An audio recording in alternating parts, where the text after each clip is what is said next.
Welcome students. स्वागत है आप सभी लोगों का हमारे साइबर सिक्योरिटी के कोर्स में। तो पिछली क्लास के अंदर हम लोग एक टॉपिक को देख रहे थे जिसका नाम था, जिसमें हम लोग क्या करते थे, डेमन यानी सर्विसेज को कैसे हैंडल करना है उसके बारे में बात कर रहे थे। ठीक है, तो यानी कि हमें सर्विसेज को कैसे कंट्रोल करेंगे। सर्विसेज को हम डेमन नाम से भी जानते हैं और यूनिट्स नाम से भी जानते हैं। तो पिछली बार हम लोग बात कर रहे थे, हम लोगों ने एक HTTPD नाम की सर्विस को भी हमने इंस्टॉल करके देखा था। तो अब देखिए यहाँ पे ध्यान से। तो पिछली बार मैंने आपको लोगों को बताया था यहाँ पे कि भाई कि ये हमारा एक मशीन है जिसको मैंने नाम दे दिया वेब सर्वर मशीन। ठीक है, अब ये वेब सर्वर मशीन है भैया, ये ऐसी मशीन ले लिए मैंने जिसके अंदर सपोज मान लो बड़ी अच्छी कॉन्फ़िगरेशन डली हुई है, रैम भी बहुत ज़्यादा है, हार्ड डिस्क भी ज़्यादा है, सीपीयू भी एक नहीं एक से मल्टीपल सीपीयूज हैं। एक सर्वर मशीन की इसी तरह की कॉन्फ़िगरेशन होती है। तो भाई अब एक सर्वर मशीन मैंने ले ली। अब अगर मान लो मैं इस मशीन को एज अ वेब सर्वर बनाना चाहता हूँ तो पहला काम मुझे क्या करना पड़ेगा। पहला तो यार ये मशीन जो है ये मेरी इंटरनेट से कनेक्ट होनी चाहिए। ठीक है, देखो क्या क्या काम होगा यहाँ पे। पहला काम हम लोग क्या करेंगे यहाँ पे, फर्स्ट काम कि भैया ये मशीन हमारी इंटरनेट से कनेक्ट रहनी चाहिए, और कैसे 24/7। ठीक है जी। उसके बाद इस मशीन का क्या होना चाहिए हमारे पास, देखो हम लोगों ने, आपने देखा था ना, मैंने बोला था इसके पास एक पब्लिक आईपी होनी चाहिए, प्लस ये पब्लिक आईपी फिक्स रहनी चाहिए यानी स्टैटिक रहनी चाहिए। ठीक है, बार बार चेंज नहीं होनी चाहिए, क्योंकि सर्वर की आईपी सेम रहती हैं, क्योंकि इंटरनेट पे अलग अलग जगह से लोग उन सर्वर को अप्रोच कर रहे हैं। अगर उन सर्वर की आईपीज बार बार चेंज होती रहेगी तो उनको एक्सेस करना दिक्कत होगी। तो इसलिए क्या होता है कि जो मेनली सर्वर्स होते हैं उनकी आईपी सेम रहती है, और ऑब्वियसली पब्लिक आईपी तो होगी होगी क्योंकि तभी वो इंटरनेट इस्तेमाल कर पाएंगे। अच्छा, अब मेरी मशीन में इंटरनेट लग गया और मेरी मशीन में एक मैंने पब्लिक आईपी ले ली और प्लस स्टैटिक आईपी। जो आईपी मैंने ली है वो स्टैटिक है, मतलब पेड कर दिया मैंने, अब वो मेरी सर्वर की जो आईपी वही रहेगी, चेंज नहीं होगी। अच्छा, अब उसके अलावा अब मुझे क्या करना पड़ेगा इस मशीन को वेब सर्वर बनाने के लिए। अब देखो क्या होता है, इंटरनेट पे जितने भी कम्युनिकेशन होते हैं, इंटरनेट पे सारा काम जो है एक प्रोटोकॉल है हमारा, यानी कि इंटरनेट पे कम्युनिकेशन करने के लिए, वेबसाइट्स का कम्युनिकेशन करने के लिए एक प्रोटोकॉल यूज होता है जिसका नाम है HTTP, और एक और प्रोटोकॉल है जिसका नाम है HTTPS। ये प्रोटोकॉल है। ठीक है, प्रोटोकॉल का मतलब होता है set of rules and regulation, यानी इंटरनेट पे जो भी वेब पेज एक जगह से दूसरी जगह पे जाएगा तो वो इन्हीं set of rules and regulation को फॉलो करेगा। यानी कि जो भी रूल्स एंड रेगुलेशन HTTP में बने हैं या जो भी रूल्स एंड रेगुलेशन HTTPS के अंदर हैं तो उन्हीं को फॉलो करना है।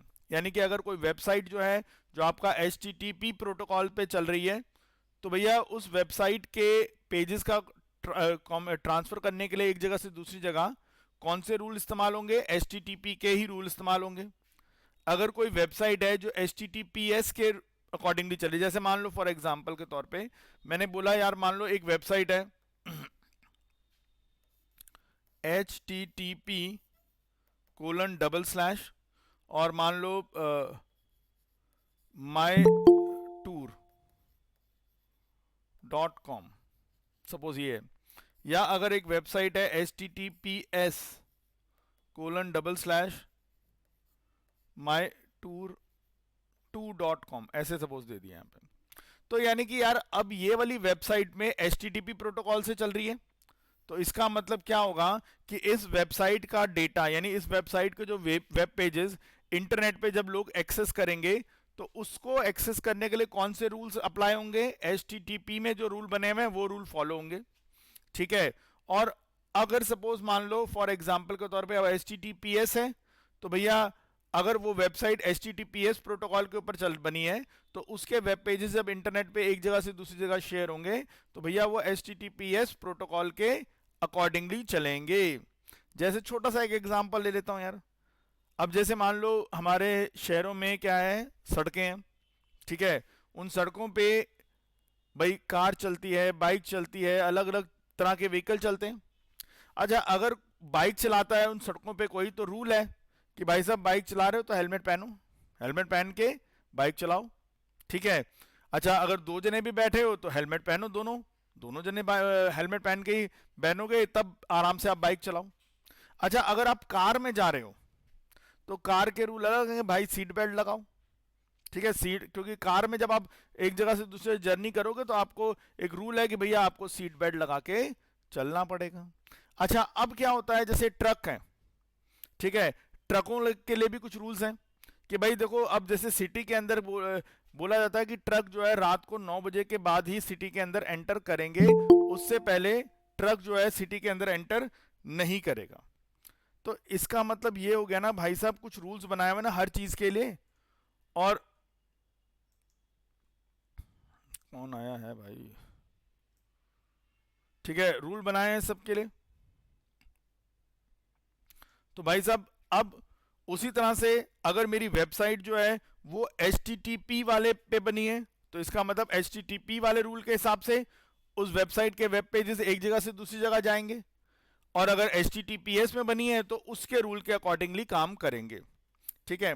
और मैंने बताया था कि अगर कोई वेबसाइट HTTP में बनती है तो कौन से पोर्ट नंबर से एंटर करती है सिस्टम में, वो भी हमने देखा था। उसका पोर्ट नंबर होता है 80, और जो HTTPS वाला है उसका पोर्ट नंबर होता है 443, ठीक है। अच्छा, अब देखो क्या चक्कर है कि अब मुझे अपनी इस वेब सर्वर मशीन में एक ऐसा सॉफ्टवेयर चाहिए, एक ऐसा प्रोग्राम चाहिए जो HTTP वाली रिक्वेस्ट को हैंडल कर सके, ठीक है। तो ऐसा प्रोग्राम वो हमारे पास क्या होता है, अपाचे HTTPD,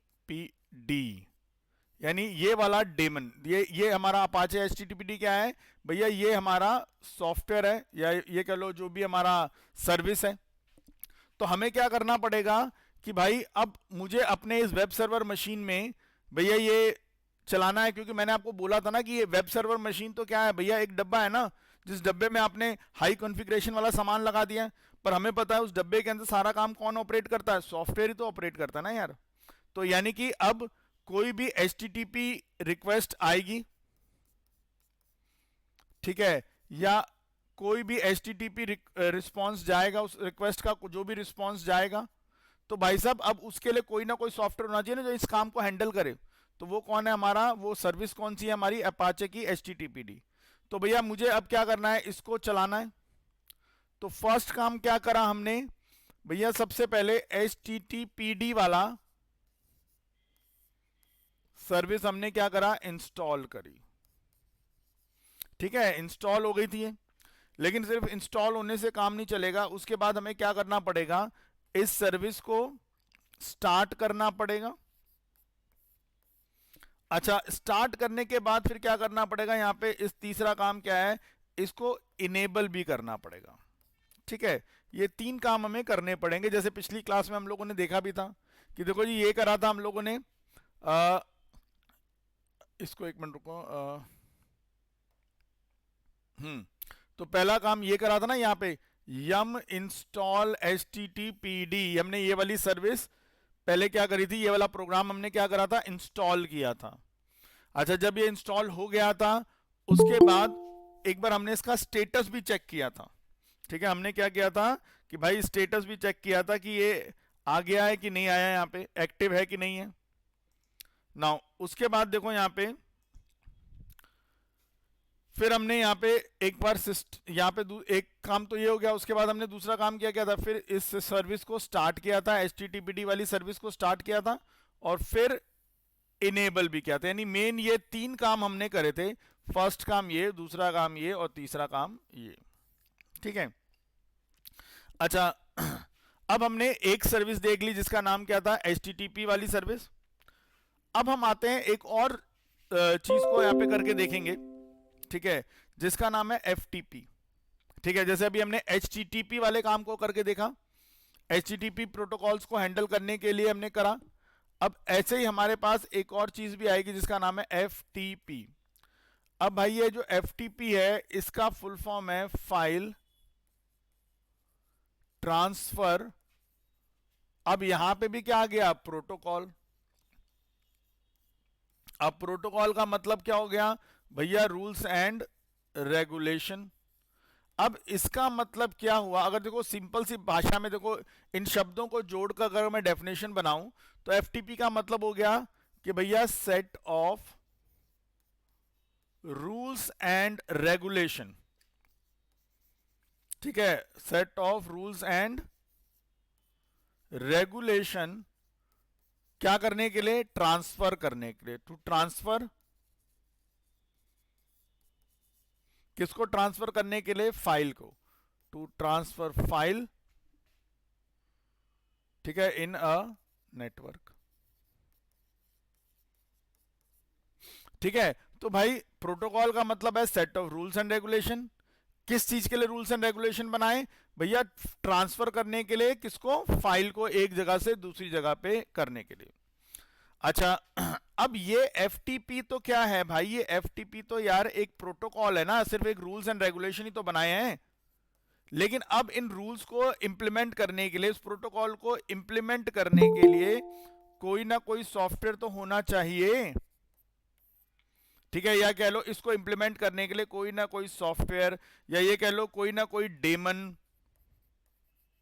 या कोई ना कोई सर्विस तो होगी ना, तभी तो होगा भाई ये काम। ठीक है, तो भाई साहब ये सर्विस हमारी कौन सी है, ये डेमन हमारा किस नाम से, इसका नाम है हमारा V S F T P D, V S F T P D. ठीक है, ये हमारा वो डेमन है, वो सर्विस है, जिसके हम अपने सिस्टम में जब डाल देंगे तो एफटीपी प्रोटोकॉल वाला काम भी हमारे सिस्टम में होने लगेगा। ठीक है, तो आज हम पहले ये एफटीपी वाला, ये V S F T P D को इंस्टॉल करके देखेंगे। तो चलिए इस पे आते हैं हम लोग अपना, कि यार इसको किस तरह से हमने इंस्टॉलेशन करनी है। ठीक है, देखो यहाँ पे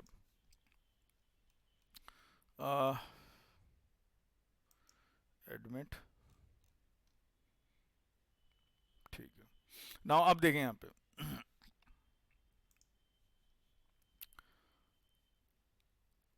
अब इतना काम हो गया हमारा पास, अब जरा यहाँ पे आते हैं, अपना लाइनक्स मशीन को ओपन करता हूँ मैं फिलहाल पहले।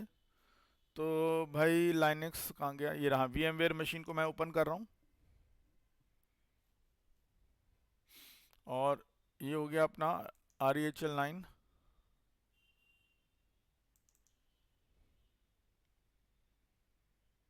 हम्म,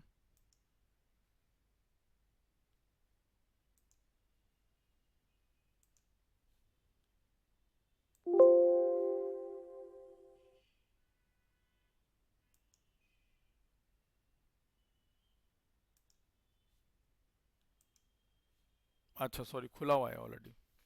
अच्छा, ये REHL 9 है हमारे पास, और तो कुछ नहीं है इसका। ठीक है, तो ये अपना power on this virtual machine करेंगे।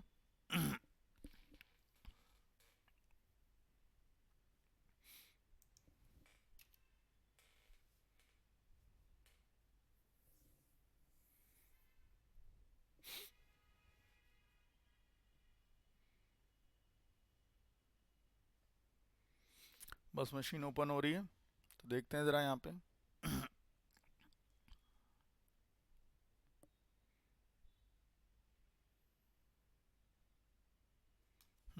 तो नॉट लिस्टेड, यहाँ पे अपना यूज़र नेम दे दिया रूट, और उसके बाद हमने यहाँ पे पासवर्ड डाल दिया।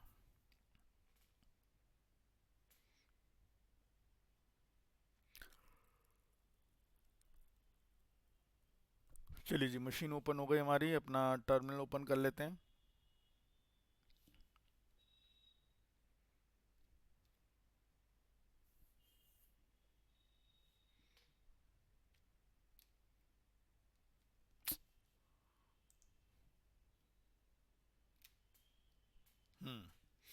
साइज बढ़ा देंगे यहाँ पे, अरे ठीक है, तो हमने साइज भी इंक्रीज कर दिया। अब देखते हैं आगे।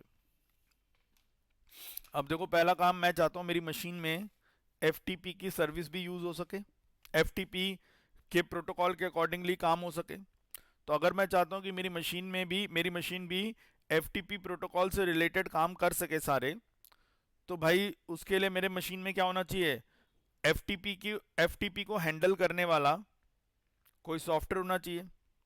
ठीक है, अब एफटीपी को हैंडल करने वाला जो सॉफ्टवेयर है या डेमन है उसका नाम क्या है, VSFTPD। तो देखो अब हम क्या करेंगे, यहाँ पे लिखेंगे जी यम इंस्टॉल कर दो जी किसको, VSFTPD को। तो एंटर मारते हैं भाई।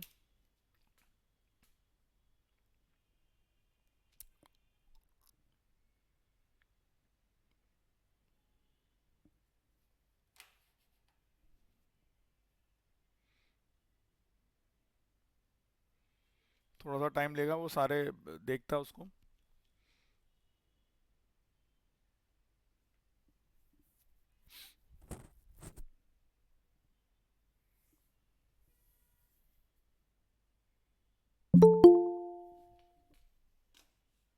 कोई आया है, कौन आया भाई, जब तो देख लेते हैं, चलो एडमिट।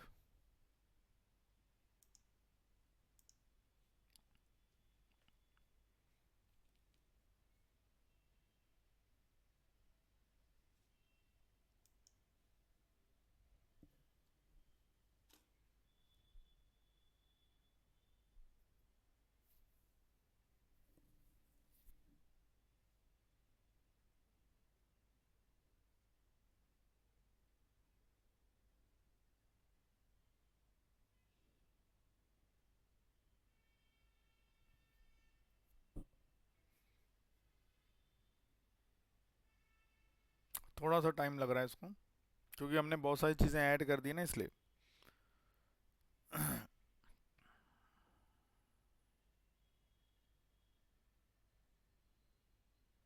चलिए जी, तो अब इसने जो भी अपना VSFTPD है, तो ये अपना RHL9 वाले पैकेज के अंदर, ऐप स्ट्रीम के अंदर ही अवेलेबल है यहाँ पे। तो इसका एक ही पैकेज है, वो कह रहा है इंस्टॉल कर दूँ, मैंने कहा यस कर दे भाई इंस्टॉल, एंटर कर। तो अब वो चला रहा अपना सारा तामझाम। तो चलिए, अब देखो VSFTPD की सर्विस हमारी क्या हो गई, जो हमारा डेमन था वो हमारे मशीन में इंस्टॉल हो गया। ठीक है, लेकिन अभी जैसे इंस्टॉल्ड हो गया मेरे पास, अब मैं कहता हूँ कि यार जरा वो स्टेटस पता कर लूँ इसका। ठीक है, तो हमारे पास क्या था, सिस्टम CTL, और उसके बाद अगर हमें स्टेटस पता करना होता है किसी सर्विस का कि भैया क्या चल रहा है उसमें स्टेटस, तो उसके लिए हमारे पास क्या होता है, हम स्टेटस जानते हैं। ठीक है, तो उसके लिए हम लोग क्या करते हैं, सीधा स्टेटस नाम की जो कमांड है उसको हम लोग यहाँ पे इसके साथ में अटैच कर देते हैं। ठीक है, तो अब हम क्या करें, यहाँ पे सिस्टम CTL स्टेटस VSFTPD। अरे एक मिनट,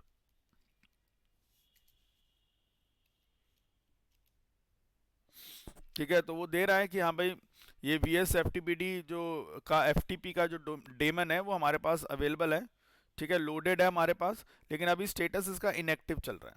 ठीक है, लोडेड तो है बट स्टेटस क्या चल रहा है, अभी इनएक्टिव इसका चल रहा है। तो भाई अब हमें क्या करना पड़ेगा, इसको एक्टिव करना पड़ेगा, तभी इसको आगे यूज़ कर पाएंगे हम लोग यहाँ पे। तो यहाँ पे हमने क्या करा, यहाँ पे कमांड चलाई सिस्टम CTL, अब मैंने बोला स्टार्ट, उसके बाद मैंने बोला VSFTPD। पहले मैंने बोला स्टार्ट कर दो VSFTPD को, एंटर मारा, स्टार्ट हो गई होगी यार। ठीक है, अच्छा अब मैंने कहा यार अब स्टेटस चेक करूं क्या आएगा। अब मैंने स्टेटस चेक किया, तो यार स्टेटस तो आ गया, सारा एक्टिव हो गया, रनिंग हो गया, पहले इनएक्टिव आ रहा था अब एक्टिव हो गया स्टेटस। अच्छा मैंने कहा चलो ये सब हो गया, अब वो करो वाली कमांड चलाओ। कौन सी कमांड, कि भैया अभी तो मैंने ये कमांड चलाई थी अभी, ये वाली सिस्टम CTL स्टार्ट VSFTPD। अच्छा एक और कमांड चलाऊं, कौन सी कमांड भाई, सिस्टम CTL, और उसके बाद यहां पे मैंने बोला था इनेबल। ठीक है, क्या बोला, इनेबल VSFTPD, ये कमांड चलाओ। अच्छा हमने कहा यार एक बात सोचने की है, जब यार वो स्टार्ट वाले से ही उसका स्टेटस एक्टिव हो गया और वो रनिंग दिखा रहा है, सब कुछ ओके हो गया, तो ये VSFTPD इनेबल वाला क्यों कर रहे हैं भाई। ठीक है, चलो कोई बात नहीं, अभी इसको लिखते हैं, एंटर मारते हैं।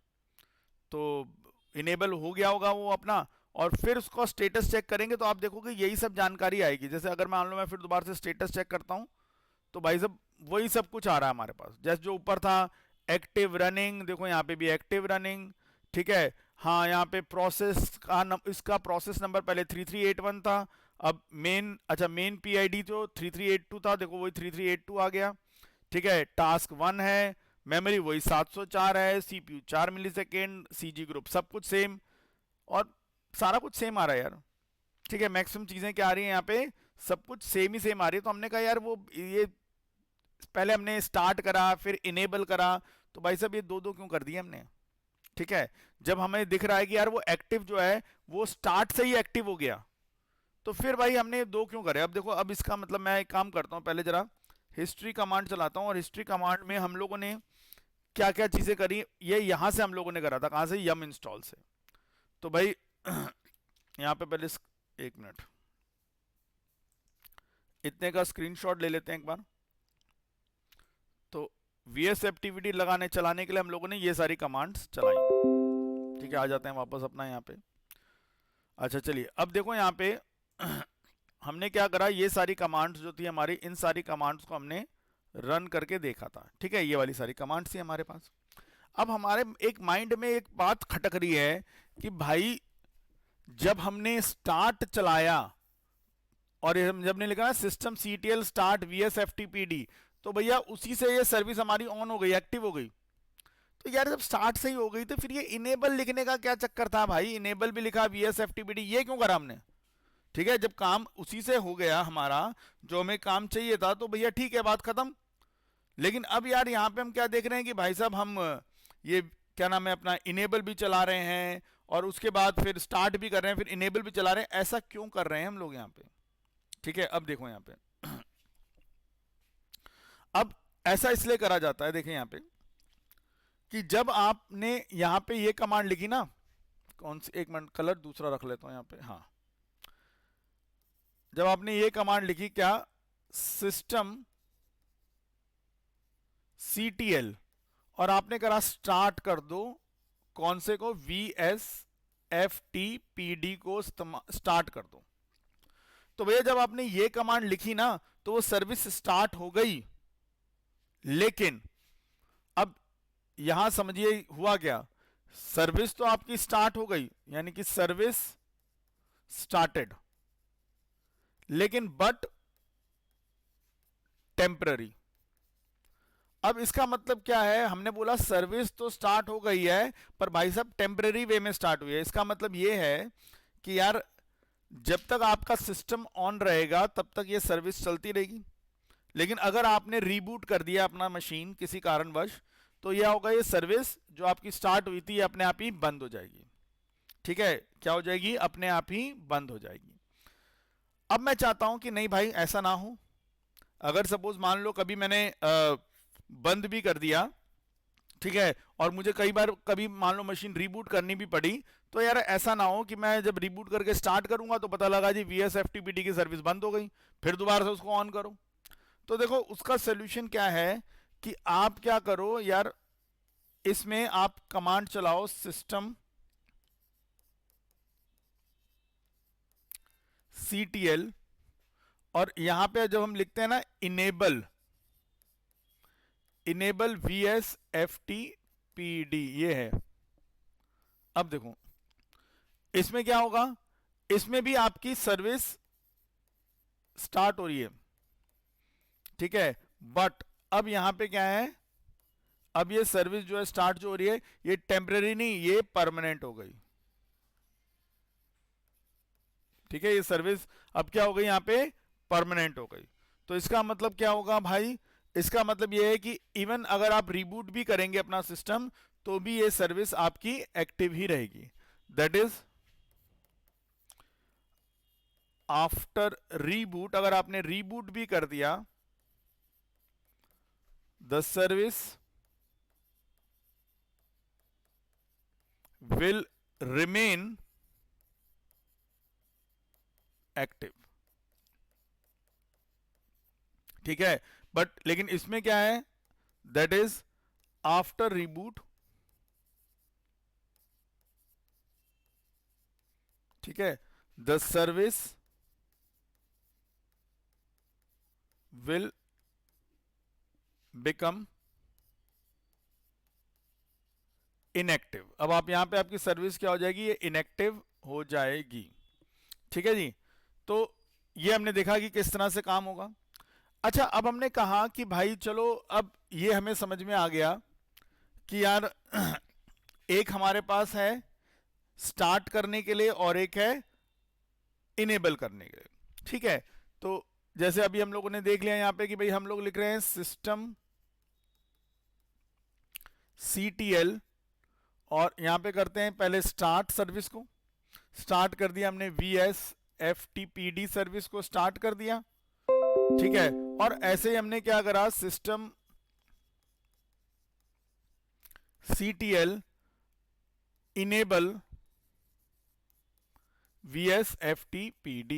ठीक है जी, ये हमें पता लग गया कि यार इस वाले से टेम्पररी वे में काम होता है, लेकिन इसमें क्या होता है, परमानेंट वे में काम हो जाता है। अच्छा, अब मान लो मैं क्या चाहता हूं कि हो गया यार, VSFTPD तो रहे मेरे पास, सर्विस तो रहे, यानी VSFTPD का डेमन तो आ गया मेरे पास, क्योंकि मैंने यम इंस्टॉल करके इसको इंस्टॉल कर लिया अपने पास, मेरे पास आ चुका है। अब मान लो मैं इसको स्टॉप करना चाहता हूं अपनी इस सर्विस को। ठीक है, तो मैंने क्या करा यहां पे, अगर मुझे अपनी सर्विस को स्टॉप करना है तो मैंने लिखा सिस्टम CTL, अब स्टार्ट की जगह मैं लिख दूंगा स्टॉप VSFTPD। तो यानी कि अब ये VSFTPD वाली सर्विस जो है स्टॉप हो गई है, लेकिन ये स्टॉप कैसे हुई है, टेम्पररी बेसिस पे स्टॉप हुई है। मतलब भैया अभी मान लो मैं VSFTPD सर्विस को यूज कर रहा था, ठीक है, काम फर्स्ट क्लास चल रहा है मेरा। ठीक है, अब मुझे ये सर्विस यूज नहीं करनी, मतलब मैं हटाना नहीं चाहता, बट मैं इस सर्विस को इनएक्टिव करना चाहता हूं। भाई जब जरूरत होगी तब एक्टिव करूंगा, अभी क्यों इनएक्टिव करूं। ठीक है, क्योंकि अभी यार एक्टिव रहेगी तो बैकग्राउंड में चलती रहेगी भाई ये। अब नहीं चाहता मैं मेरे रिसोर्सेस इस्तेमाल हो, क्योंकि देखो सीधी सी बात है ना यार, जो चीजें बैकग्राउंड में चलती रहेंगी तो हमारी मशीन का रिसोर्सेस तो उसके लिए इस्तेमाल होता रहेगा ना। अब मान लो मुझे VSFTPD से जो काम करना था उस सर्विस से मैंने कर लिया, ठीक है, फाइल ट्रांसफर करवानी थी वो कर ली। अब भाई मुझे इस सर्विस की अभी रिक्वायरमेंट नहीं है, ठीक है, पर मैं उसको अनइंस्टॉल कर दो। अबे अनइंस्टॉल क्यों कर दें भाई, इतनी मुश्किल से हमने इंस्टॉल करी, अनइंस्टॉल क्यों करना। अब मैं चाहता हूं कि जो सर्विस स्टार्ट हो रखी है उसको बंद कर दो थोड़ी देर के लिए, जब दोबारा चाहिए होगी तो फिर दोबारा स्टार्ट कर लेंगे भाई। तो ये जब हम लिखते हैं सिस्टम CTL स्टॉप VSFTPD, तो ये क्या करेगा, टेम्पररी बेसिस पे आपकी सर्विस को स्टॉप कर देगा। अब टेम्पररी बेसिस का मतलब ये है कि अगर मान लो मैंने फिर रिबूट करा तो रिबूट करते दोबारा से ऑन हो जाएगी भाई। अच्छा, अब मैं क्या चाहता हूं कि भैया ये टेम्पररी बेसिस पे तो हो गया, लेकिन मैं चाहता हूं परमानेंट में भी हो जाए। तो देखो परमानेंट वे में अगर कराना है तो आप क्या करो, सिस्टम CTL, यानी कि मैं नहीं चाहता कि भाई साहब रिबूट हो, पता लगा, देखो सीधी सी बात है, अभी इस स्टॉप VSFTPD ने क्या करा, मेरी सर्विस को बंद कर दिया, इनएक्टिव कर दिया। लेकिन क्या है कि जब मेरा सिस्टम रीस्टार्ट होगा, ठीक है, मैं अपने सिस्टम को मान लो रिबूट करूंगा, मेरा सिस्टम रीस्टार्ट हुआ, अपने आप ये सर्विस बैकग्राउंड में ऑन हो गई। अब भाई मुझे पता ही नहीं लगा ये ऑन भी हो गई। अब ये ऑन हो गई तो रिसोर्सेज यूज करती रहेगी ना। तो मैं चाहता हूं कि नहीं भाई, मैं अगर सिस्टम रीस्टार्ट भी कर दूं, रीबूट भी कर दूं, तो भी ये सर्विस एक्टिव ना हो, जब मेरा मन हो सिर्फ तभी करूं मैं। तो अब आप यहां पे क्या कर सकते हो, सिस्टम CTL, जैसे हमने कहा था इनेबल, वैसे आप कर दोगे डिसेबल VSFTPD। बस अब ये क्या हो जाएगा यार ये परमानेंट वे में डिसेबल हो जाएगा। ठीक है जी, तो अब हमने यहां पे क्या क्या चीजें समझ ली अपना यहां पे आराम से। तो देखिए अब यहां पे हमने क्या चीजें मान ली, यहां पे देखो, यहां पे तो एक तो हो गया हमारे पास काम कि भैया आप सिस्टम CTL लिखो, उसके बाद इनेबल लिख सकते हो, और क्या लिख सकते हो, डिसेबल लिख सकते हो, और उसके बाद आपने क्या करना है, यूनिट का नाम, यूनिट जैसे मैंने बताया था ना, सर्विस डेमन यूनिट एक ही चीज है, तो फिलहाल मैं यहां पे लिख देता हूं यूनिट, यूनिट का नाम, कि भाई कौन सी यूनिट को इनेबल या डिसेबल करना है। अच्छा, उसके अलावा हमने सिस्टम CTL, अब देखो एक हमने देखा था यहां पे स्टार्ट करना सर्विस को, एक हमने देखा था स्टॉप करना सर्विस को। अच्छा, उसके अलावा क्या है हमारे पास कि हम रीस्टार्ट भी कर सकते हैं सर्विस को, या ये कह लो रीलोड भी कर सकते हैं। ठीक है, तो रीलोड लिखिए और उसके बाद जो भी हमारी यूनिट का नाम है यानी जो सर्विस का नाम है वो आप कर लो। ठीक है, तो हमें सिंपल यहां पे क्या क्या चीज समझ में आई कि भाई साहब अब देखो, जैसे मुझे अपने सिस्टम में HTTP की सर्विस का इस्तेमाल, HTTP को यूज करना था, ठीक है, यानी HTTP वाला काम करना था। ऐसा मान लो कि भैया मुझे HTTP वाला वर्क अपनी मशीन में करना था, तो भाई अब इस वर्क को हैंडल करने के लिए क्या चाहिए, एक सॉफ्टवेयर चाहिए। ठीक है, एक सॉफ्टवेयर चाहिए, या कह लो जो प्रोग्राम चाहिए वो चाहिए मुझे।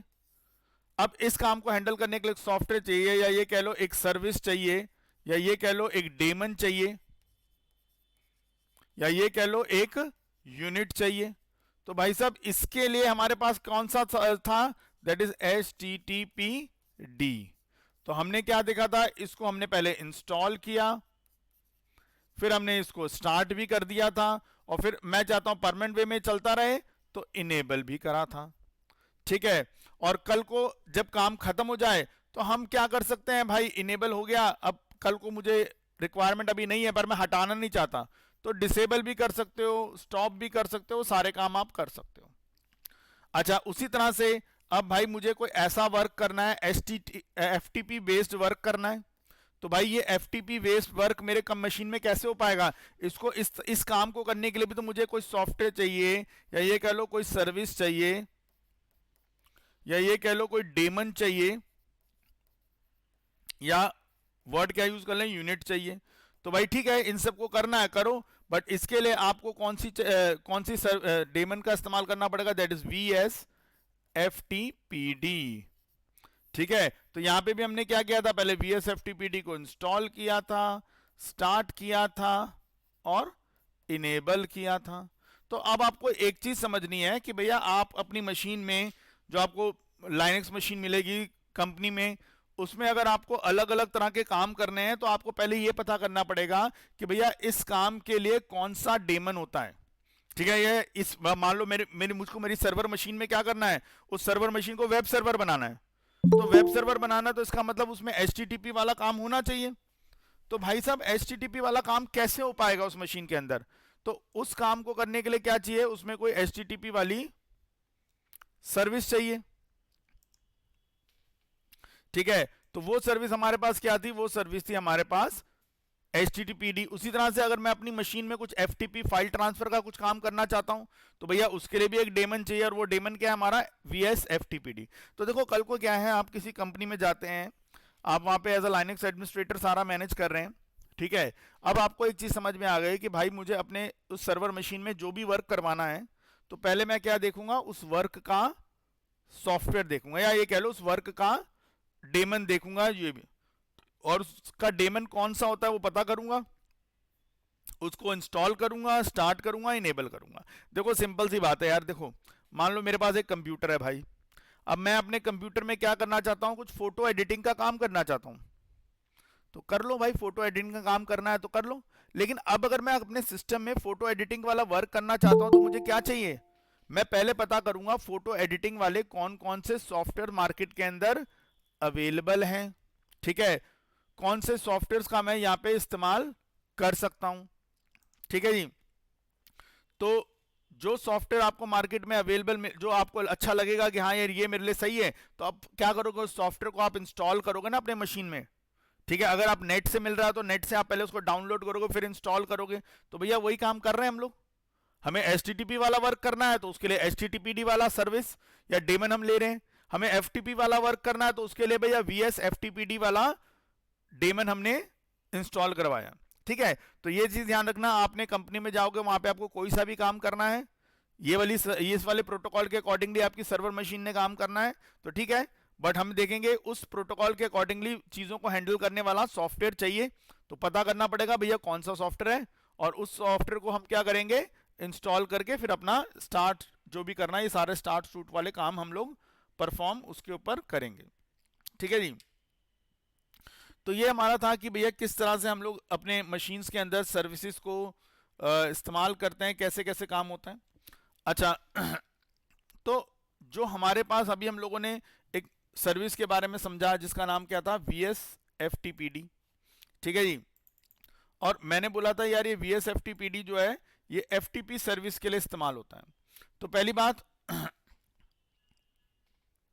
अब VSFTPD का फुल फॉर्म क्या है, तो उसका फुल फॉर्म है वेरी सिक्योर FTP डेमन, यानी file transfer daemon, protocol daemon, ठीक है। तो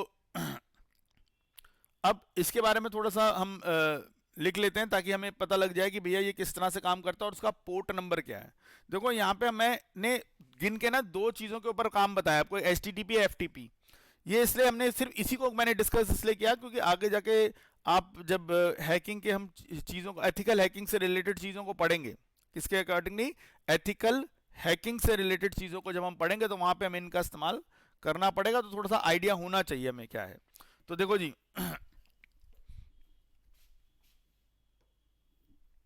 तो हमें क्या क्या पता लगा, हम किसके बारे में बात कर रहे हैं, हम कर रहे हैं VSFTPD के बारे में, ठीक है। तो क्या क्या पॉइंट्स हमें VSFTPD के बारे में पता लगा। पहली बात कि भैया it stands for,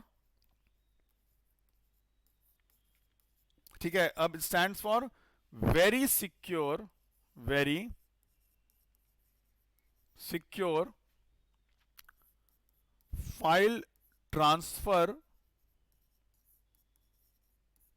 protocol daemon, ठीक है जी। तो पहला क्या पॉइंट हुआ कि भैया इसकी फुल फॉर्म क्या है वो पता हमें चलनी चाहिए कि फुल फॉर्म क्या चीज है, ठीक है। अच्छा अब ये क्या है, it is the default FTP server है, ठीक है। VSFTPD क्या होता है, डिफॉल्ट FTP सर्वर होता है ऑन मैनी लाइनेक्स डिस्ट्रीब्यूशन। भैया अलग अलग लाइनेक्स के फ्लेवर है ना हमारे, ठीक है। तो सब में जो फाइल ट्रांसफर वाले काम के लिए ये एज अ डिफॉल्ट सर्वर के तौर पर इस्तेमाल होता है, कौन, VSFTPD, ठीक है।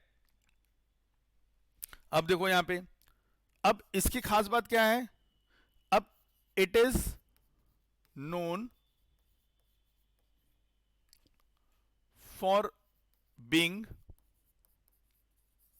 Light weight. पहली बात है ज्यादा हैवी सॉफ्टवेयर नहीं है, ठीक है। क्या है, ज्यादा हैवी सॉफ्टवेयर नहीं है, तो भैया क्या है, ये लाइट वेट है, लाइट वेट है, फास्ट है, स्टेबल है, ठीक है। एंड मेजर इंपॉर्टेंट चीज क्या है, सिक्योर है, ठीक है। और सिक्योर है एंड इट फोकस, अब इसका फोकस बेसिकली किस लिए होगा, it focus on maintaining, on maintaining a minimal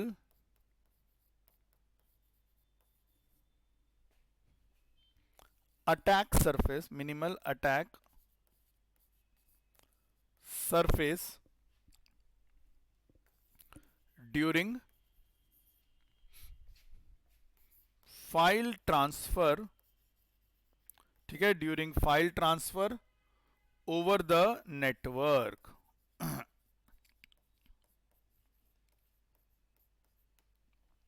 ठीक है, file transfer over the network, ठीक है।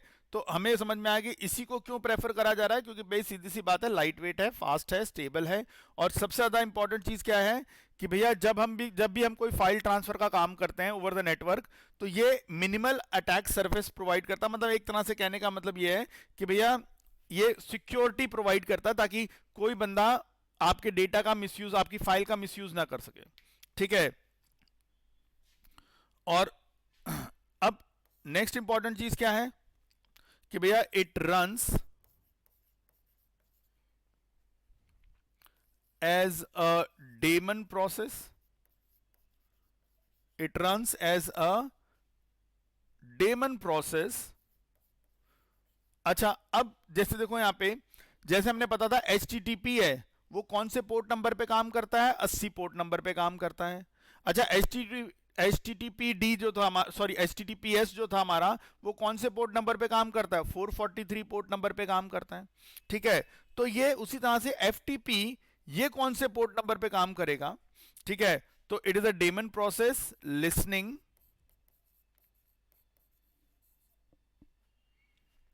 on FTP port that is 21। ठीक है, फॉर किसके लिए, इनकमिंग क्लाइंट रिक्वेस्ट। ठीक है, फॉर इनकमिंग क्लाइंट रिक्वेस्ट। ठीक जी, तो यहां पे हमें समझ में आ गया यार कि भैया VSFTPD जो है, ये जो हमारी सर्विस है, ये किस काम के लिए इस्तेमाल होगी यार, ये इस्तेमाल होगी फाइल ट्रांसफर के लिए। और ये कौन से पोर्ट नंबर पे काम करती है, ये पोर्ट नंबर 21 पे काम करती है। ठीक है, तो हमें क्या क्या चीजें, एक पोर्ट्स के बारे में जब हमने देखा तो हमारे पास कौन कौन से पोर्ट्स के बारे में हमें पता लग गया। हमें पता लग गया कि HTTP वाली जो सर्विस होती है, जो HTTP वाली जो भी रिक्वेस्ट होगी, वो हमारे सिस्टम में कौन से नंबर दरवाजे से एंटर करेगी, वो करेगी 80 नंबर दरवाजे से, या ये कह लो 80 नंबर पोर्ट से एंटर करेगी।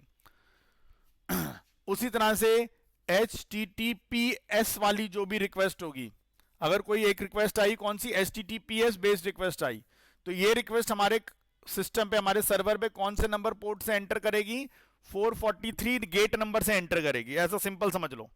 ठीक है, यानी कि हमारे सिस्टम पे कोई भी HTTP वाली रिक्वेस्ट आती है तो कौन से गेट से एंटर करती है, 80 नंबर गेट से। HTTPS वाली रिक्वेस्ट आती है तो कौन से गेट से एंटर करती है, 443 नंबर गेट से। और अब हमें पता लग गया कि यार अगर FTP वाली रिक्वेस्ट आती है तो वो कौन से गेट नंबर से एंटर करती है, 21 नंबर गेट से या 21 नंबर पोर्ट से। तो ये हमारे क्या है, पोर्ट नंबर है। ठीक है जी, तो ये आपको कुछ पोर्ट्स नंबर है जो आपको मुंह जबानी रटे होने चाहिए। ठीक है, तो कोई नहीं, हम धीरे धीरे धीरे चीजों को समझेंगे। ये पोर्ट्स हमें बिल्कुल ऐसा हो जाएगा, जब हम काम करते रहेंगे ना, तो आपको ऐसा हो जाएगा सारे पोर्ट्स आपके माइंड में बिल्कुल फिट बैठ जाएंगे। ठीक है, क्योंकि देखो अभी मैंने आपको एक पूरा प्रैक्टिकल करा दिया HTTPD के। अब HTTPD में HTTP और HTTPS दोनों यूज हो गए, तो ये पोर्ट नंबर दिमाग में रहेंगे कि हाँ भाई हमने एक प्रैक्टिकल करा था HTTPD सर्विस का। उस सर्विस में वो हमने क्यों करा था, क्योंकि हमें अपनी सर्वर मशीन में HTTP वाली रिक्वेस्ट एक्सेप्ट करनी थी, उनको प्रोसेस करवाना था। HTTPS वाली रिक्वेस्ट भी अपने सिस्टम में डाल के प्रोसेस करवानी थी। तो इसके लिए हमने HTTPD नाम की सर्विस को इंस्टॉल किया था। अच्छा, जो बेसिकली हमारी HTTP वाली रिक्वेस्ट हमारे कंप्यूटर में कौन से नंबर गेट से एंटर करती है, भाई 80 नंबर गेट से। HTTPS वाली रिक्वेस्ट कौन से नंबर गेट से एंटर करती है, 443 नंबर गेट से। उसके बाद हमने देखा कि हम FTP वाला काम भी करना चाहते थे, तो भैया FTP वाला काम करने के लिए हमने कौन सा सर्विस इंस्टॉल करी, VSFTPD की। और जो VSFTPD की सर्विस हमने इंस्टॉल करी, उसके बाद FTP वाले सारे काम होने लगे। और FTP वाली रिक्वेस्ट हमारे कंप्यूटर में कौन से नंबर दरवाजे से घुसेगी, कौन से नंबर पोर्ट से घुसेगी, 21 नंबर पोर्ट से घुसेगी। तो ये आपको 3 इंपॉर्टेंट चीजें जो है आपको दिमाग में रखनी है अपने। ठीक है जी, तो ये हमारा आज का टॉपिक था। ठीक, नेक्स्ट क्लास में हम कुछ एक नया टॉपिक अपना स्टार्ट करेंगे। So that's all for today. Thank you very much and have a nice day. मिलते हैं आपसे अगली क्लास में। तब तक के लिए आप इस सब चीज़ों को, अपनी दोनों सर्विसेज को अपना सिस्टम पे इंस्टॉल कर लीजिए। ठीक है, तो चलिए बच्चों, दैट्स ऑल फॉर टुडे। मिलते हैं आपसे अगली क्लास में। तब तक के लिए goodbye and take care.